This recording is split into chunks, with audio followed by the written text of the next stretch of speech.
¿Ok? Vena, arteria, muy bien.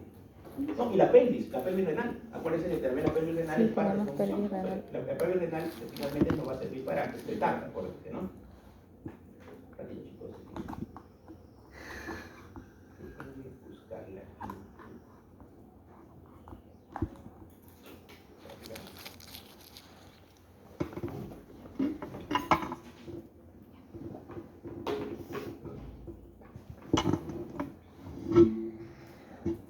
Estamos ya organizándonos en la parte.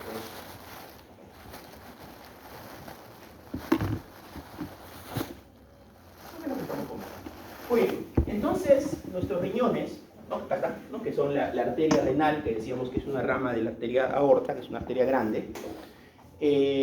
Finalmente, entenderán, ¿no? Cuando hay una lesión o un traumatismo, por ejemplo, renal, finalmente el riñón es un órgano que rápidamente puede producirse isquemia o necrosis, ¿no? Porque se lleva, ¿cuánto del gasto cardíaco se lleva el riñón? El 20 al 25%. Así es, ¿no? Del 20 al 25%. Por lo tanto, es un órgano que se lleva una buena proporción del gasto cardíaco, ¿no? ¿Cuánto sería en porcentaje? Es decir, ¿cuánto es nuestro gasto cardíaco normal? 5 litros. Muy bien. Entonces, si yo le digo que es el 25%, ¿cuánto sería?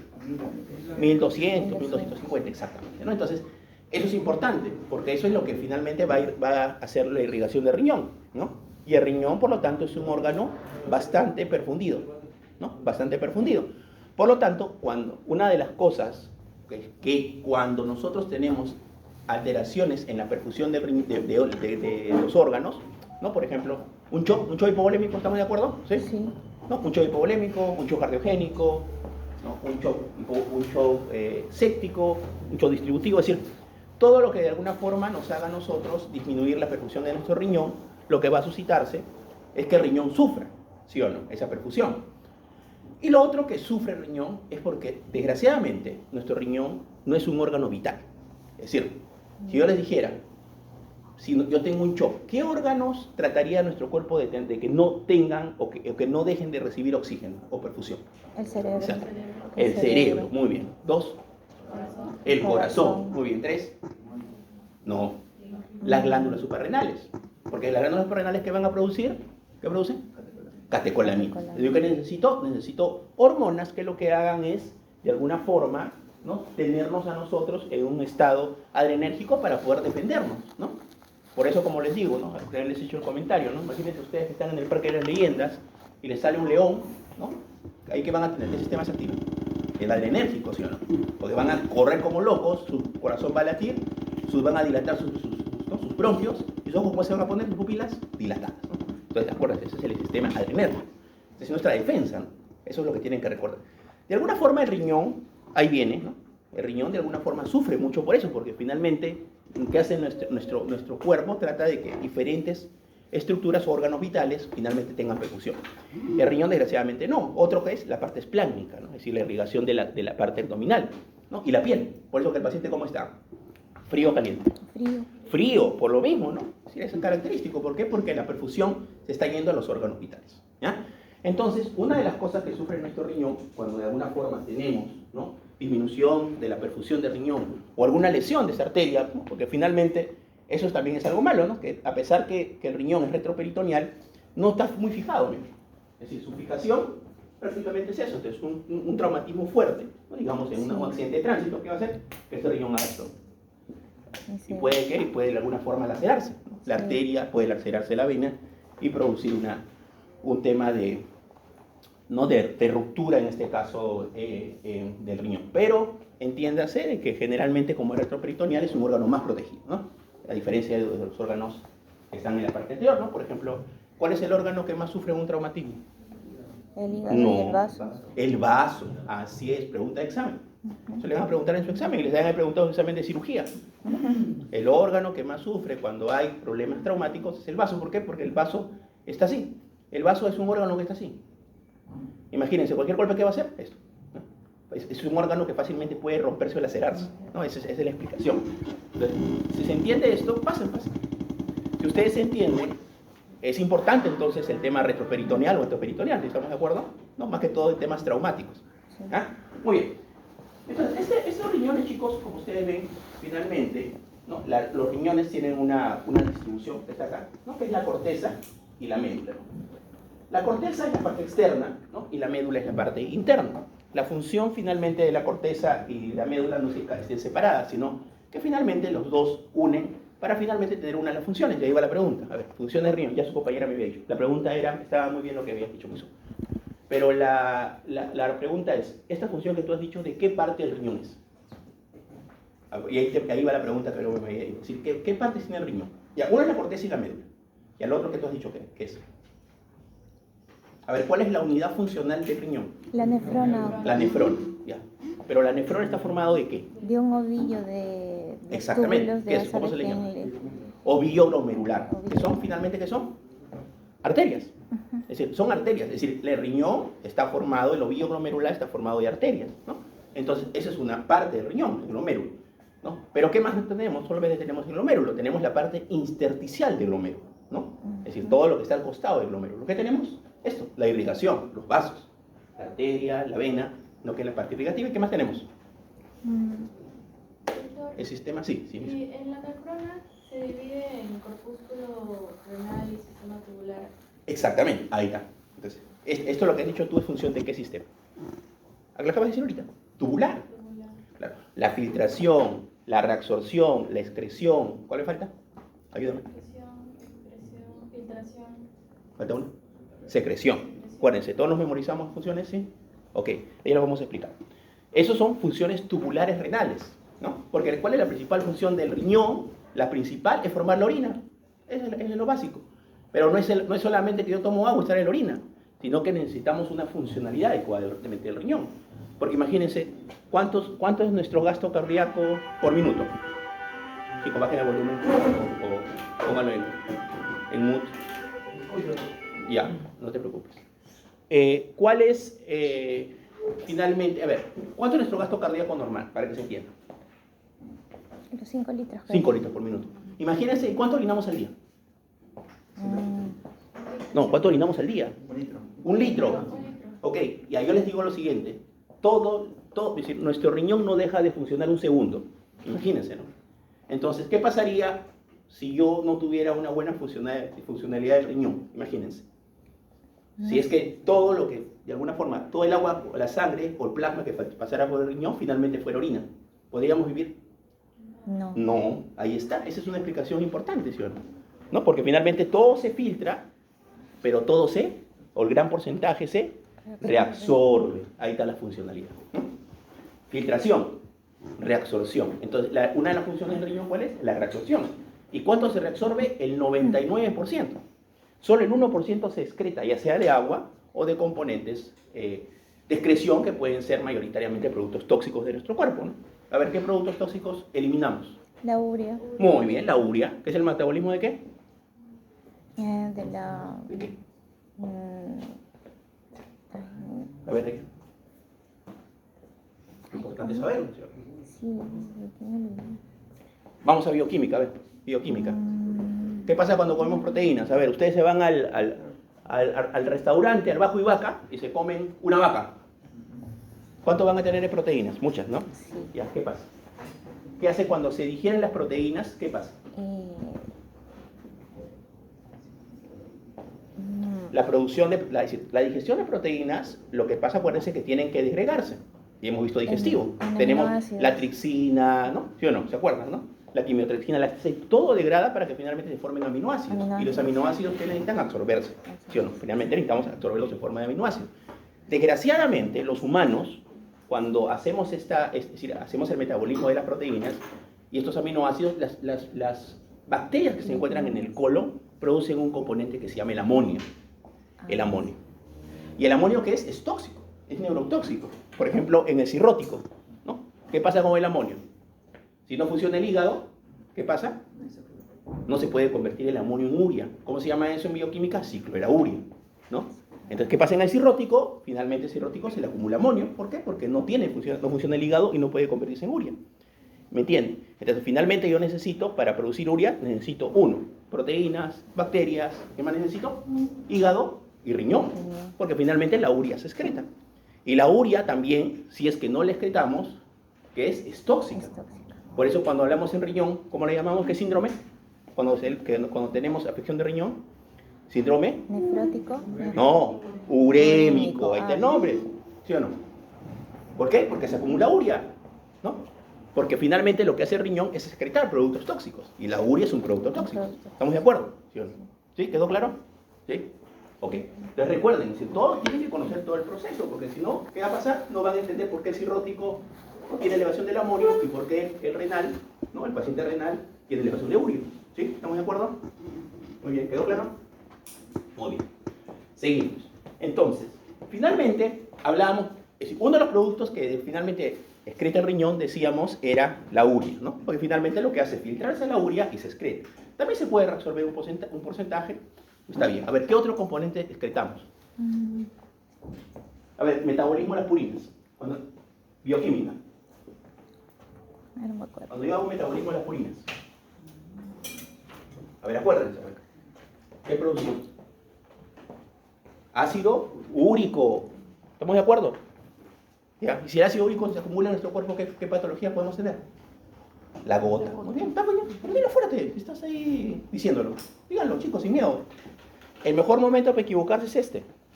Porque les digo, la segunda oportunidad con el paciente no existe. Acuérdense, ¿no? Ahorita podemos equivocarnos, yo me equivoco todos los días, lo que les estoy diciendo ahorita tal vez todo es falso. ¿Para qué? Para que ustedes estudien, ¿no? O repasen, ¿sí? Pero eso es importante. Tal vez le estoy mintiendo todo, ¿puede ser o no? ¿Me creen o no? Me creen más o menos, dice, no, doctor, no creo que usted nos dé una clase y nos mienta. Ok, chicos. Muy bien, okay. Pero es importante, ¿no? Entonces el ácido úrico también es eliminado por el riñón, porque finalmente si se acumula en nuestro cuerpo lo que puede producir ¿qué es? Gota, ¿no? La gota, ¿no? La gota que es una patología. A ver, ¿cuáles son los órganos que se afectan en la gota? Muy bien, ¿no? La artritis gotosa.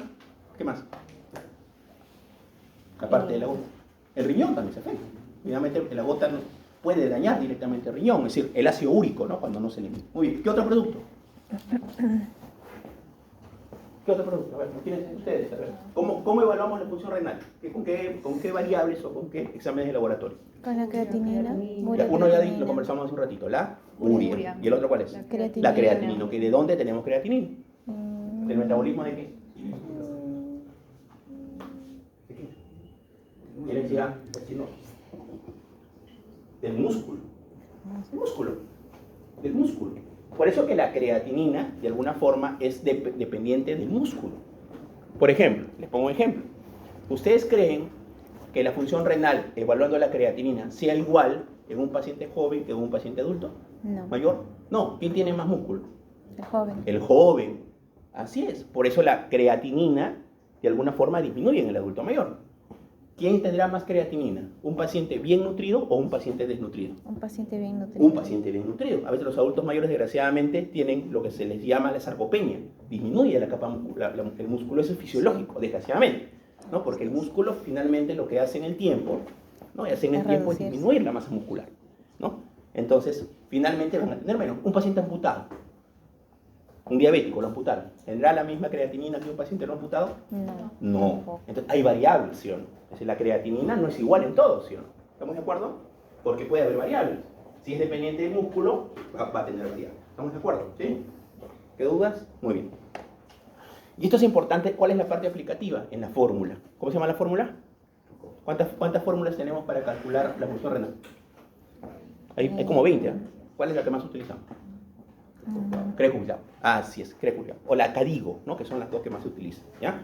Y ahí hay esos valores, ¿no? El valor de la creatinina, el peso, la edad, el sexo, ¿no? En mis épocas, ¿qué nos hacían? Nos habían aprendido de memoria, ¿no? Porque finalmente no teníamos como ahora la tecnología, ¿no?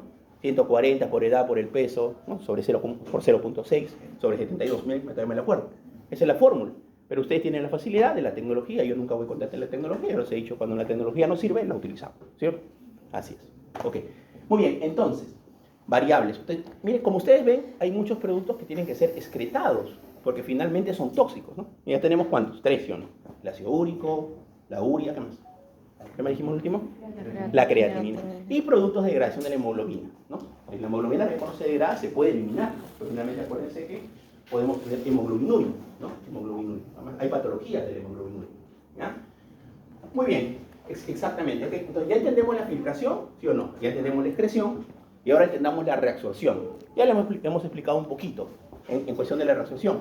Y lo que decíamos, finalmente, imagínense ese riñoncito, ¿no? Cuando finalmente tiene...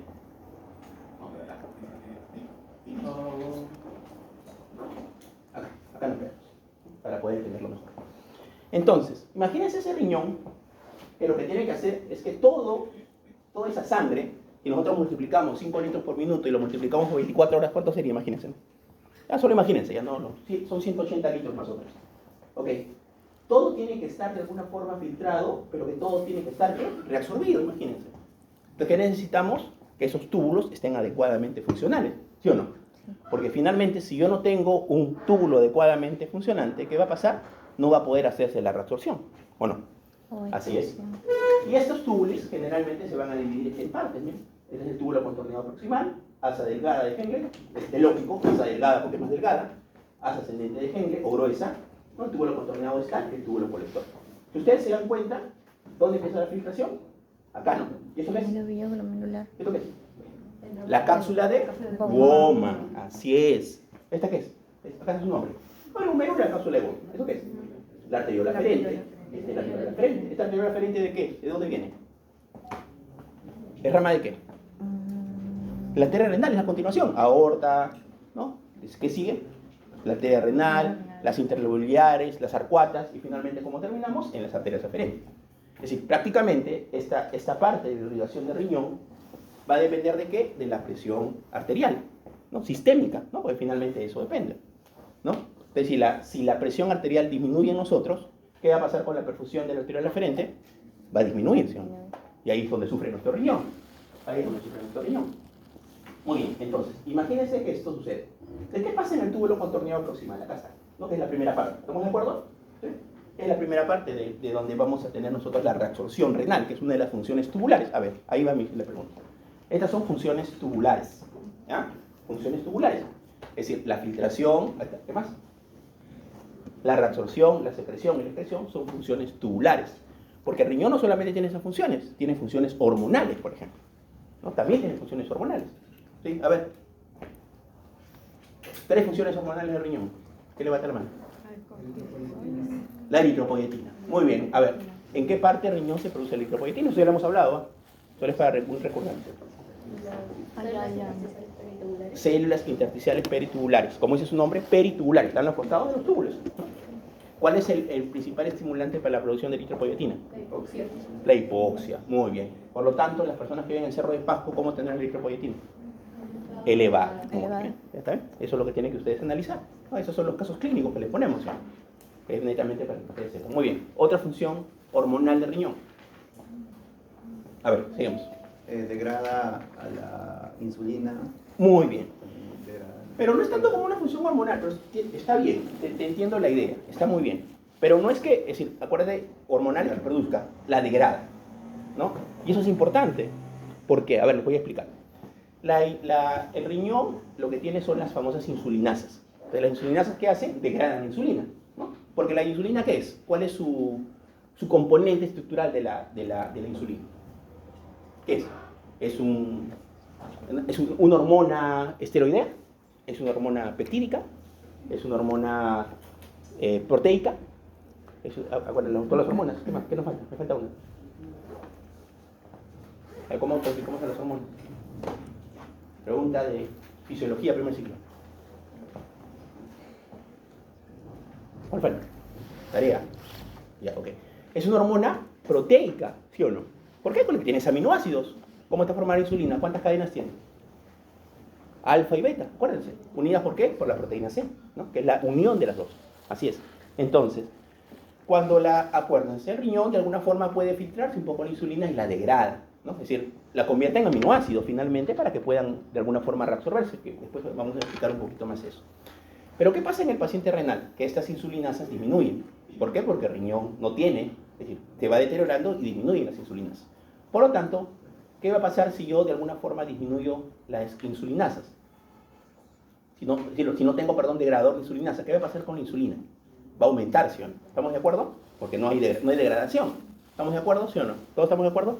¿Se entendió? ¿Sí? Porque algunos los veo así medio confundidos. No, ¿se te digo? Acá. Sí. Sí, mira, porque les voy a preguntar en el examen después. Ok, ok. Muy bien, eso sí me gusta, porque finalmente si no lo entiendo estamos para aprender, ¿sí? Ok. El riñón normalmente tiene insulinasas. ¿Cuál es la función de la insulinasa? Degradar la insulina, ¿no? Es decir, llega la insulina y lo que hace es la rompe y los aminoácidos finalmente son reabsorbidos. Esa es la función en cuanto a la insulina del riñón. ¿Qué sucede? Si yo, por ejemplo, tengo un paciente que tiene una enfermedad renal crónica, ese riñón ya no funciona, ¿qué va a pasar con las insulinasas? Van a disminuir. ¿Estamos de acuerdo? ¿Sí o no? Sí. ¿Y qué va a pasar con la glucosa? Si no tengo insulinasa. Puede aumentar, ¿sí o no? La glucosa. Así es decir, la glucosa de alguna forma, si no tengo de alguna forma insulinasas, ¿no? Es decir, que degrada insulina, la glucosa va al revés. La glucosa va a hacer que la insulina aumente, por lo tanto la glucosa va a hacer que ingrese mayormente a la célula. ¿Estamos de acuerdo? Sí. Ok. Por ejemplo, en un paciente que tiene una enfermedad renal crónica, ¿no? Y usa insulina, ¿no? Y el paciente le ponemos insulina, y nos empieza a hacer hipoglicemia. ¿Tendría una explicación esto o no? Desde el punto de vista es renal, utiliza insulina, utiliza 5 unidades al día. Y esas 5 unidades no las ha cambiado, pero empieza a hacer hipoglicemia. Explíquenme, a ver, ¿quién me quiere explicar? ¿Por qué? Porque al no tener las insulinasas Ya. no se va a poder degradar la insulina y por lo tanto la insulina va a transportar la glucosa dentro de la célula y no va a estar en el... Ya. Y cuando se le haga un dosaje va a estar hipoglucémico.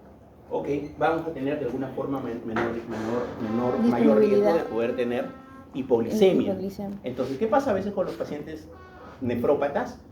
Desgraciadamente la familia o el paciente que entiende, me estoy curando la diabetes, ¿sí o no? ¿Por qué? Porque el doctor me ha dicho que ya no necesito insulina. Ya no necesito insulina. ¿Estamos de acuerdo, sí o no? Sí. Ya, pero ¿cómo le van a explicar a ustedes? ¿Es verdad eso? No. No. ¿A qué le van a decir? Señor, desgraciadamente, ese riñoncito, ¿qué pasó? Ha perdido parte de su Está perdiendo capacidad. funcionalidad cada vez. Su enfermedad renal crónica está aumentando. Avanzando. Está aumentando o está en progreso. Por eso que usted está teniendo mayor predisposición ¿a qué? A la hipoglicemia. ¿Estamos de acuerdo? Entonces, una de las funciones del riñón es degradar la insulina. ¿Sí? A ver, muy bien, es excelente, está muy bien tu participación. ¿Ya? Pero entiéndase que no es una función per se porque la insulina no es producida en el riñón, pero sí tiene regulación de la insulina. ¿Ya? Muy bien, excelente. Otra función. Excelente, muy bien. Otra función es la regulación o la activación del sistema renina-angiotensina-aldosterona. ¿Estamos de acuerdo? ¿Sí? A ver. ¿Por qué es importante? A ver, yo le hiciera una pregunta. Imagínense que esta fuera su pregunta de examen para rellenar. Yo les hiciera la pregunta. Y les dijera, ¿por qué consideran ustedes que es importante el sistema renina-angiotensina-aldosterona? ¿Cuál es su importancia fisiológica? ¿Y cuál es su importancia en patologías? Lo que es la regulación fisiológica de lo que es la presión arterial. Muy bien, excelente, ¿no? Tiene de alguna forma una regulación de la presión arterial, pero no tanto en una fase aguda, sino más en una fase crónica. Pero está bien, está muy bien el dato, ¿no? Regula la presión arterial, pero ¿por qué mecanismo regula la presión arterial?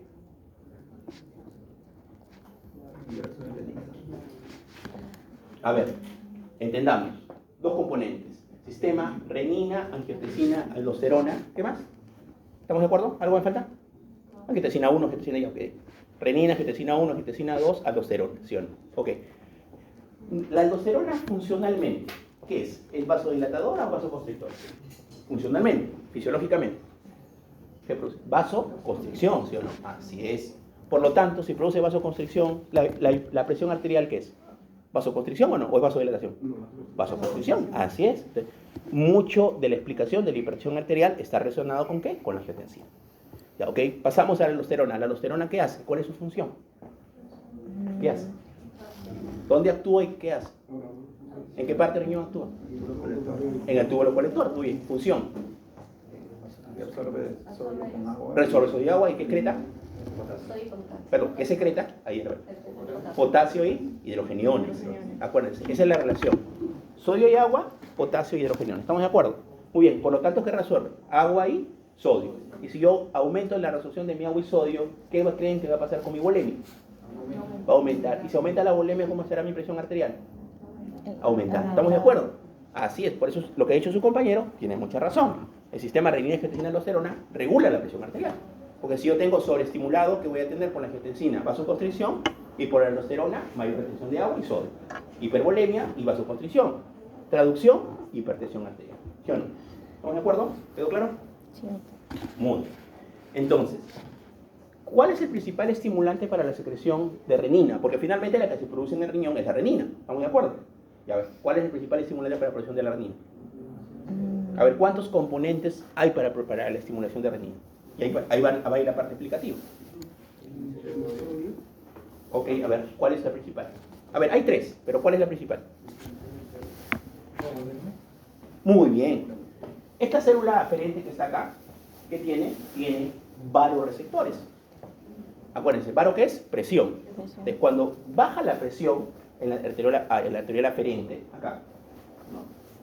¿Este qué va a decir? Va a sentir que hay menos presión y va a decir, ok, por favor, ¿no? Mácula densa, ¿no? Sistema yuxtaglomerular, subvesículas secreten renina, ¿no? Es decir, una forma de estimulación de la secreción de renina es cuando esta arteriola aferente siente que hay una disminución de la perfusión del riñón. Por lo tanto, pongámonos ejemplos, a ver, ejemplos prácticos. A ver, menciónenme ustedes 2 o 3 causas en las cuales creen ustedes que podría haber disminución de la perfusión del riñón. Y por lo tanto la renina podría aumentarse.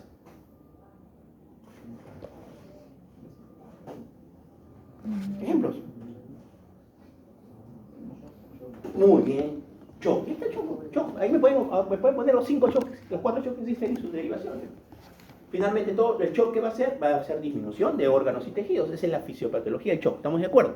Entonces, finalmente, lo que va a pasar es que este riñón va a disminuir su perfusión. Por lo tanto, en los pacientes con choque, ¿cómo creen que va a ser su renina? ¿Normal, aumentado o disminuido? Aumentado. Aumentada. Nuestro sistema renina-angiotensina-aldosterona aumenta de alguna forma cuando nosotros tenemos hipoperfusión renal. ¿Estamos de acuerdo? Porque es un estimulante. A ver, ¿cuál es el otro estimulante? Ese es por un sistema varoreceptor, ¿no? A ver, quimioreceptores. ¿Quién es nuestro sensor de sodio en el riñón? ¿Quién sensa? ¿Quién dice hoy? Exactamente, excelente, la mácula densa. La mácula densa lo que va a censar es la cantidad de cloruro de sodio, es decir, sal, lo que llegue de alguna forma a la mácula densa. Por ejemplo, en un paciente que está en shock, que tiene poco volumen sanguíneo, ¿cómo estarán los electrolitos? ¿Cómo estará el agua? ¿Cómo estará el cloro? ¿Cómo estará el sodio? Disminuido. Eso es.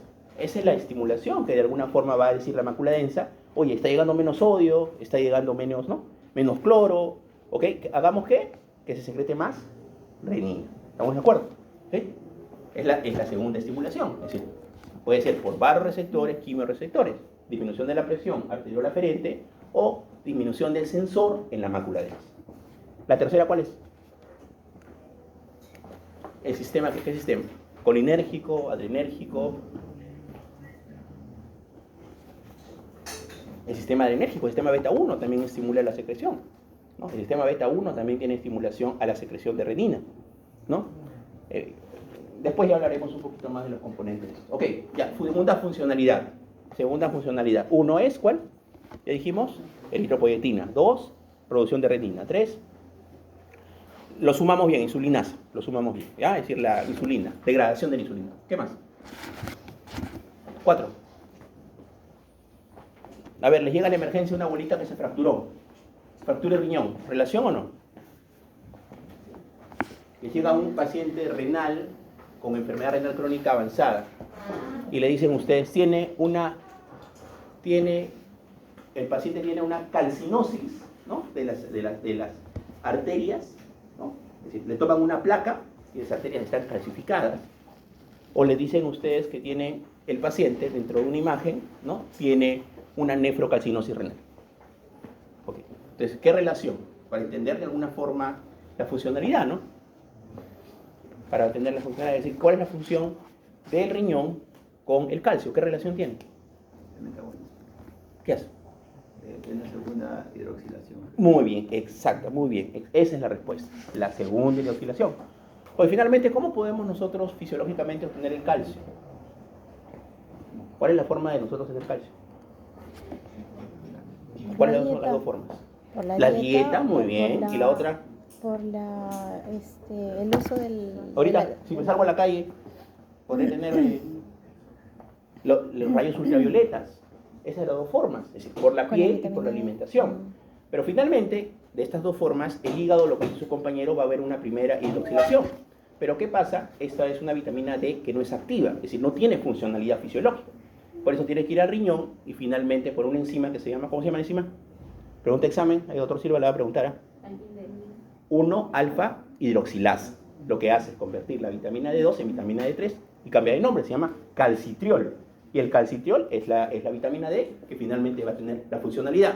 ¿Cuál es la principal funcionalidad de la vitamina D?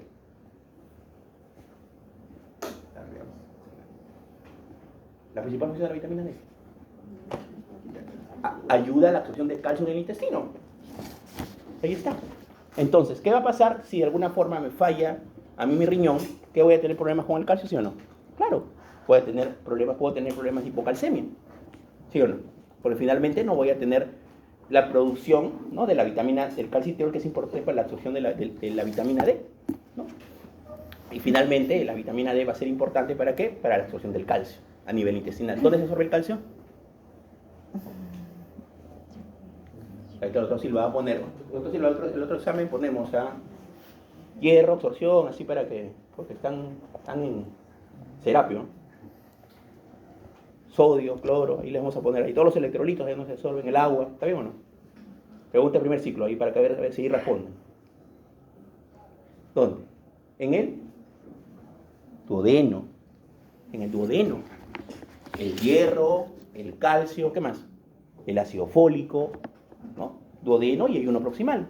Vitamina B12. Y lo terminará ahí, eso lo saben todos. Muy bien. Ok, muy bien. Ya también ha sido preguntado como 20 veces, pues chicos, no se pasa. Ya, ok. Entonces, finalmente, y esto es importante, porque si yo entiendo esto fisiológico, ya voy a entender qué va a tener un paciente renal, ¿sí o no? Ok. Si la eritropoyetina se produce en el riñón, un paciente que tiene una enfermedad renal crónica, ¿tendrá problemas de anemia? Sí. Ok, ahí está. Ahí está el entendimiento, ¿sí? Que va a tener, por lo tanto, disminución de la eritropoyetina y va a tener una anemia. ¿Qué tipo de anemia? ¿Cuál es la anemia más característica de un paciente con enfermedad renal crónica? Está bien, lo han dicho. ¿Qué tipo es? Característicamente, ¿cómo es? En las constantes corpusculares. Normocítica, normocrómica, ¿no? Esa es la mayor característica. En un 10% puede ser microcítica hipocrómica, ¿sí? ¿No? ¿Estamos de acuerdo? Pero la mayoría de veces son normocíticas, normocrómicas, ¿no? Entonces, ¿qué va a pasar en un paciente? Va a tener anemia. Pero ¿por qué el paciente no llega a tener una hemoglobina en 2, en 3? ¿Por qué el paciente tiene hemoglobina en 8, en 7? ¿Cuál es el otro órgano importante para la producción de eritropoyetina? Hígado. Excelente. Muy bien. Por eso que el paciente, porque finalmente, ¿qué pensaría yo, no? Si el paciente tiene una anemia, ¿no? Y finalmente no le funciona el riñón y ese riñón no funciona nada, ¿no? Debería tener una hemoglobina en 0, ¿no? Pero nuestro cuerpo, que es inteligente, ¿qué hace? Hace que el segundo órgano funcional empiece a trabajar más en producción de eritropoyetina. Por eso que normalmente la anemia en un paciente renal no es una anemia severa, es una anemia de 7, 8, 9, ¿no? Ahí está la explicación, ¿no? Porque el hígado de alguna forma cumple funcionalidades, ¿no? Que finalmente el riñón, en ese caso, ya si tu riñón y tu hígado están fregados, pues sí, pues no, ya fuiste, pues, ¿no? Pero ahí puede ser. Muy bien, ¿cómo creen que estará el tema de la regulación de la bulimia en un paciente que tiene una enfermedad renal crónica asociado a que no está funcionando bien el sistema renina-angiotensina-aldosterona? ¿Cómo está un paciente renal? ¿Hipervolémico o hipovolémico? ¿O normovolémico? Normalmente, a ver, imagínense ustedes, a ver. Hipervolémico. A ver, ¿cómo, a ver, ya han visto pacientes renales, ¿sí o no? Enfermedades renal crónicas, ¿sí o no? A ver, en la emergencia, ¿cómo están? A ver, la explicación clínica a esto. ¿Estarán pálidos o no? Sí. Estarán pálidos. Clínicamente van a estar pálidos porque tienen anemia, ¿sí o no? Pero, ¿qué pasa? ¿Cómo se le llama a la anemia o característicamente cómo se le llama a la anemia o cómo se le ve al paciente en su fisionomía, en la ectoscopía, en la parte semiológica? ¿Cómo se le llega a observar a un paciente que tiene anemia y es renal? ¿Cómo se le llama? ¿Anemia qué tipo? ¿La piel cómo se encuentra? Terrosa. Muy bien. ¿Por qué era terrosa? Porque se pone entre medio plomito. ¿Por qué se puede decir? Lógico, está pálido, pero está medio plomo. ¿Por qué? ¿Qué no elimina? Si el riñón no funciona, lo elimina, ¿no? ¿Y qué pasa? Estos metabolitos que nos están excretando, ¿no? Que son excreciones generalmente medias del riñón, se acumulan en el cuerpo y se acumulan en la piel. Entonces el paciente que va a tener una anemia. ¿De qué tipo? Normocítica normocrómica, y la característica se le llama una anemia de tipo terrosa. ¿Por qué? Porque el paciente se pone medio plomo. Y es por esa explicación, porque finalmente se empiezan a acumular metabolitos que no son excretados fisiológicamente por el riñón, porque no está trabajando. Muy bien. Y lo otro que es la hipervolemia. ¿De cómo lo encontraré? ¿Con edemas? Sí. Con edemas. ¿Con hemosis? Es decir, sus ojos así llenos de agua. Así es. ¿Hipertenso o hipotenso? Hipertenso, ¿sí o no? Ahí está la explicación todo. Ahí está la explicación fisiopatológica. ¿Qué más? ¿Algo más querías decir? Edema. Edema, sí, lo acabamos de mencionar, excelente, edema. Edema hipervolémico, congestión pulmonar, ¿entiendes? ¿No? ¿Por qué? Porque este hipervolémico pues no funciona bien su sistema de regulación de agua, ¿no? Que es el sistema renina, angiotensina, aldosterona, de agua y sodio, ¿no? Y la funcionalidad. Ok, ¿cómo creen que estarán sus huesos? Frágiles. Ahí le hacemos una plaquita así. ¿Estarán bien calcificados esos huesos? No. No, porque de alguna forma se pierde. Hay diferentes manifestaciones, calcinosis, osteomalacia, pero no nos mareemos con eso, es un poquito más de especialización. La idea es que finalmente el hueso también se descalcifica, ¿no? Pero ahí hay algo malo. Cuando el hueso se descalcifica, ¿qué sucede? ¿Qué hormona? ¿Qué hormona es la que se eleva? ¿El aparato hormonal? La PTH. Así es, que es la regulación, que regula de alguna forma el tema del calcio, ¿no? Es decir, es la hormona regularizante del calcio. Es que eso después lo vamos a ver un poquito. Muy bien, entonces, sí es importante saber las funciones, ¿sí o no? Porque si yo sé las funciones, finalmente voy a poder entender la patología. ¿Estamos de acuerdo? Si yo sé la función, voy a saber la patología. Ok, otra función hormonal, por ahí me olvidado de alguna. A ver, riñón y plaquetas. Funcionalidad. ¿Algo o no? Riñón y gastrina. Estamos hablando de funcionalidad. A ver, les va a pasar en algún momento. Y es importante saberlo, por si acaso. A veces, por ejemplo, estoy en el hospital de guardia, ¿no? Y me llega, a veces una vez me llegó una residente, ¿no? Una persona que está haciendo la especialización de intensivos, y me dice, doctor, el paciente, ¿no? El paciente cirrótico, el paciente renal, que lo están dializando de emergencia, ha empezado a hacer una hemorragia digestiva, ¿no? Entonces le digo, ok, está bien. Le digo, hay que ver dos cosas. Le digo, cómo está su perfil hepático, cómo están sus plaquetas, pero igual es necesario hacerle una endoscopía, ¿no? La pregunta es, ¿qué creen que pasa con las plaquetas en un paciente que tiene una enfermedad renal crónica? ¿Disminuyen? No. Por ejemplo, con el doctor Silva hemos visto que en la parte cuando falla el hígado, ¿no? Cuando hay falla el hígado, sí, de alguna forma podemos tener disminución de plaquetas, ¿sí o no? ¿Por qué? Porque hay disminución de la trombopoietina, hay esplenomegalia y esto puede hacer que haya hemólisis, ¿sí o no? Haya destrucción plaquetaria, ¿no? En el hígado sí, pero acá no. El tema es que la urea lo que afecta es la agregación plaquetaria. Es decir, afecta la urea, el aumento de la urea afecta a la agregación plaquetaria. Por lo tanto, ¿qué va a pasar? No se van a poder agregar las plaquetas y el paciente renal va a tener más riesgo de sangrado, ¿no?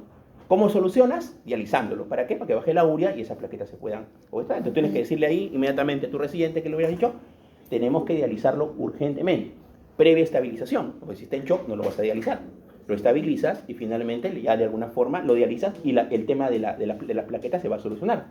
Muy bien, le hago la endoscopía y le encuentro una úlcera. ¿Tendría alguna relación con la parte renal? Gastrina y riñón. A ver, ¿cuál es la función de la gastrina? Lo hemos visto en un caso. Sin degradar ¿Qué hace la gastrina? Hormonas, mire, estamos repasando semiología. Simplemente lo que hace la fibra también. ¿Cuál es la función de la gastrina? ¿Qué hace? A ver, si yo tengo la gastrina, a ver, su valor normal es 1 y la tengo en 20, ¿qué mayor riesgo de que tengo? Ahí está la pregunta, doctor Silva. Una pregunta más. ¿Qué hago? ¿Qué hace la gastrina en ese momento? Así como la insulina. ¿Qué hace el riñón? Degrada la gastrina. Si no hay degradación de la gastrina, ¿qué va a hacer? Aumenta la gastrina. Y si aumenta la gastrina, ¿qué va a pasar con el ácido clorhídrico? ¿Va a aumentar o va a disminuir? Va a aumentar. Va a aumentar. Y si aumenta el ácido clorhídrico, mayor riesgo de que tengo. De úlceras. Muy bien. Ok. Entonces, un paciente nefrópata puede tener úlceras. ¿Por qué? Porque la gastrina se degrada menos. Puede tener hipoglicemia, ¿por qué? Porque la insulina se degrada menos. ¿Estamos de acuerdo? Puede tener coagulopatía, ¿por qué? Porque las plaquetas se agregan menos, ¿no? Entonces, todo eso tiene una explicación, ¿no? Porque ¿qué hubiera pasado probablemente en ese paciente? Y lógico, hay que tratar esa úlcera en ese paciente renal, hay que tratarla, ¿no? Es decir, hay que ver si solamente es por un tema de hipergalcinemia o hay un Helicobacter pylori, que es lo más frecuente, ¿no? O tal vez el consumo de acné, ¿no? Que son las causas más frecuentes de la patología. Ok, funcionalidad ya, tenemos más funcionalidad. A ver, otra función. Nosotros estamos hablando de función ahorita y haciendo explicaciones clínicas.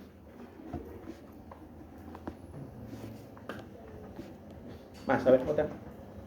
Ahí nos quedamos. Por ahí me olvidé de alguna. Ok, vamos por acá.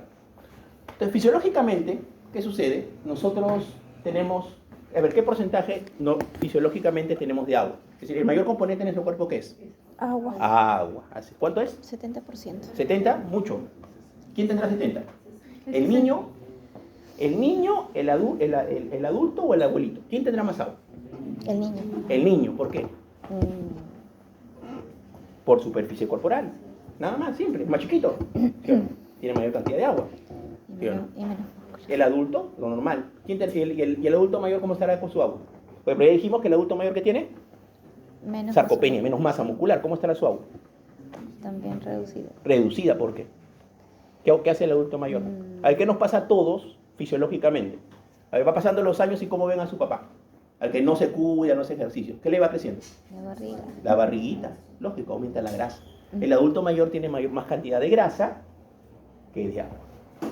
¿Ya? Esa es la explicación. Por eso que cuando ustedes ven el tema de deshidratación, ¿a quiénes le dicen que hay que tener más cuidado? Con los, A ver, ¿cuáles son los extremos? A ver, ¿quiénes con dicen? los niños y los Los adultos niños mayores. y los adultos mayores, ¿sí o no? Cuando ustedes ven deshidratación, ¿qué le dicen? ¿Quién tiene que tener más cuidado? Los niños y los adultos mayores. Los niños, ¿por qué? Porque aquí tienen mayor agua corporal, pero un vómito de ellos o una diarrea, ¿no? Es como de litro y medio, es como que un adulto hubiera tenido 20 litros, ¿no? ¿Por qué? Porque su cantidad de agua es menor. Es decir, su cantidad de agua es mayor proporcionalmente por su cuerpo, ¿estamos de acuerdo? Pero si yo pierdo la cantidad, finalmente va a ser menor. ¿Y el adulto por qué? ¿El adulto mayor por qué? Porque tiene menos agua, ¿no? Tienen mayor riesgo de ¿qué? De deshidratarse, ¿no? Por eso que en todos los libros le dicen que tener cuidado en la deshidratación en los niñitos menores de 2 años y en los adultos mayores. Ahí está la explicación. No es porque se le ha ocurrido algún genio poner eso ahí. Es netamente porque tenemos que saber cómo es el comportamiento del agua en diferentes edades, ¿no? ¿Quién tiene más agua, el hombre o la mujer? No, el hombre. ¿Seguros? Sí, porque la mujer tiene más tejido adiposo. Muy bien, así es, ¿no? Generalmente el hombre tiene un poco más de agua. La mujer tiende a tener mayor tejido adiposo. Excelente. Muy bien. Entonces, esto es importante porque finalmente de esta agua, lo que decíamos, ¿no? Que más o menos es el 60% de nuestro peso, vamos a tener, digamos, 42 litros. Y esto, si ves, esta agua se divide en dos partes, ¿no? Que es el líquido intracelular y el líquido extracelular, ¿ya? Y el líquido extracelular, a su vez, se divide en dos partes, que es el líquido intersticial y es el plasma. El plasma es finalmente lo que va a circular en la parte sanguínea, ¿sí o no? Así es. Entonces, el agua corporal total, ¿dónde? Es decir, si la pregunta fuera, ¿dónde tenemos mayor cantidad de agua? ¿En qué parte? Es decir, en nuestro cuerpo, digamos, ¿en qué parte? Ahí está. En el líquido intracelular. Así es, en el líquido intracelular, ¿no? Acá. Y de ahí en el segundo es en el líquido extracelular. Y del líquido extracelular lo dividimos en dos, ¿no? En el líquido intersticial y en el líquido, en la parte de plasma o líquido extracelular. Ahí tenemos de menor cantidad, ¿sí o no? Pero eso finalmente es la que va a cumplir la funcionalidad de transfusión, de transporte, ¿no?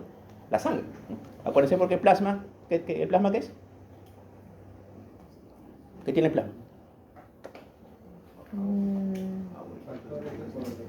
A ver, ¿qué es la sangre? ¿La sangre qué componentes tiene la sangre?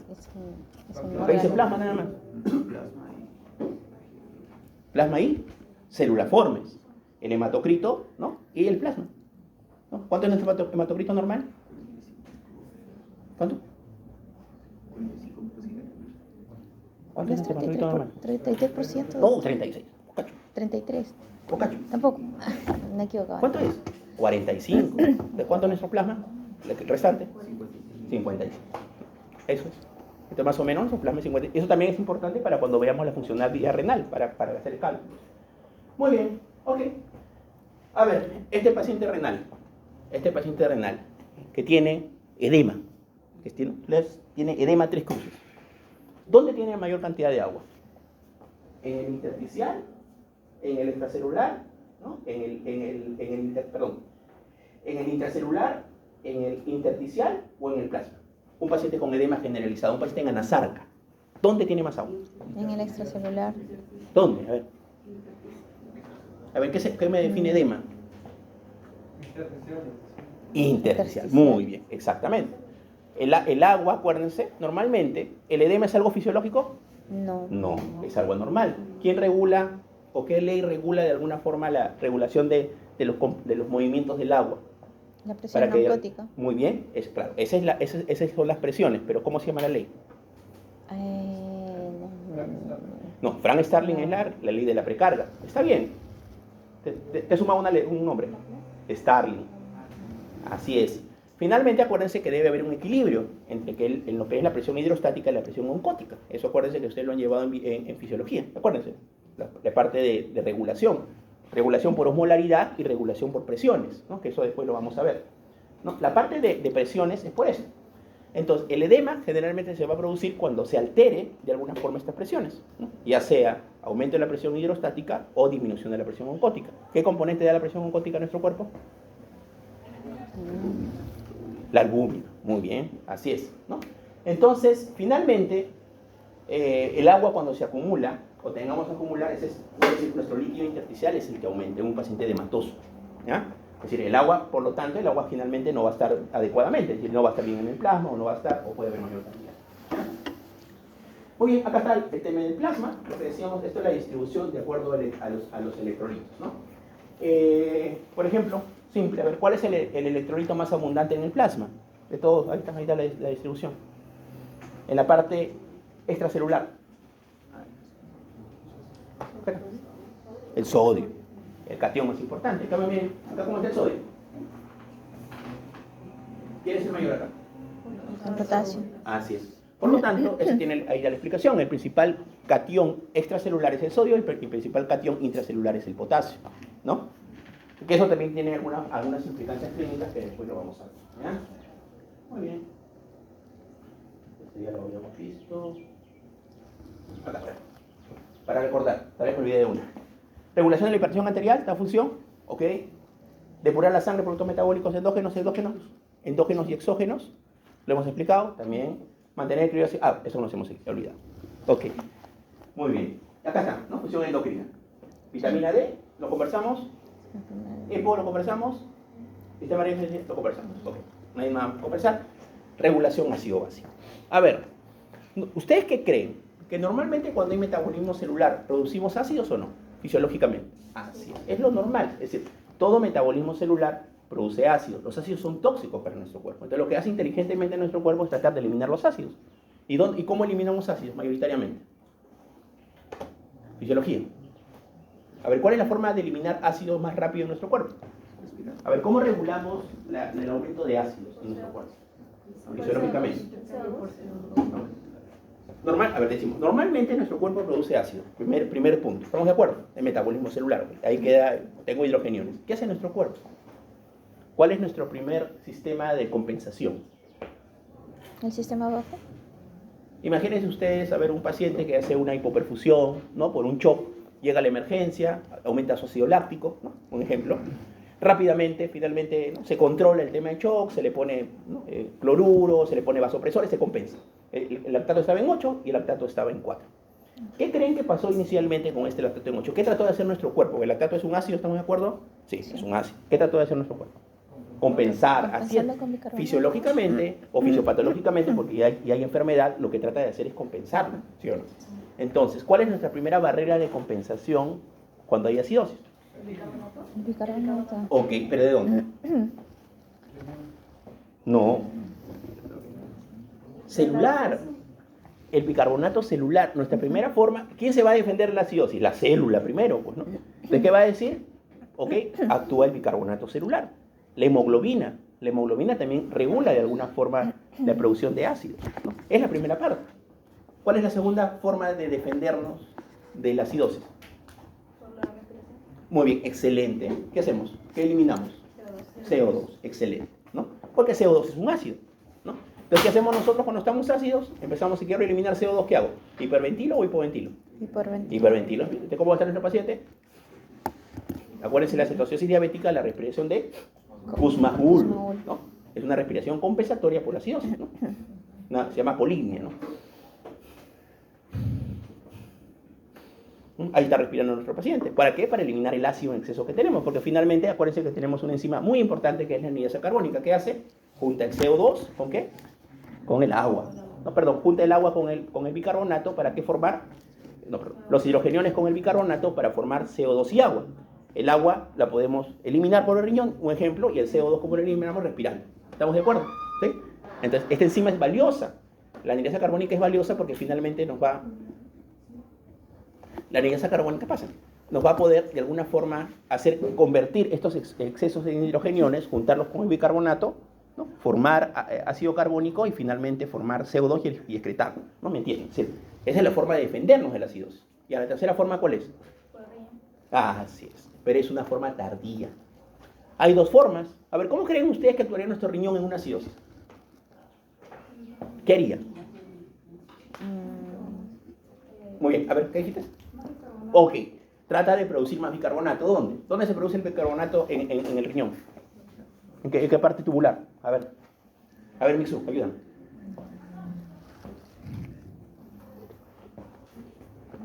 No. ¿Quién me ayuda?